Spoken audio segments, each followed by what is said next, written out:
Welcome back, and there's some good news coming in on the GDP front. India's GDP growth is at 6.1% in January-March 2023.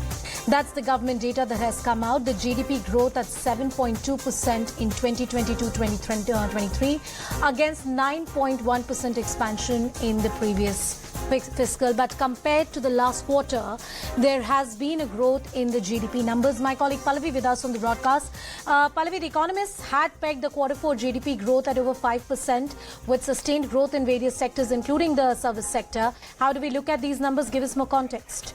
And in fact, the RBI in its annual report had also projected a growth of 7%. So these figures are certainly very encouraging. And this also coincides with the Morgan Stanley report, which we reported about in the morning, which has given 10 big changes, which have been an indication of that economic growth story of India, which means infrastructural development, social sector, direct transfer into the accounts of, say, Kisans and women and so on and so forth.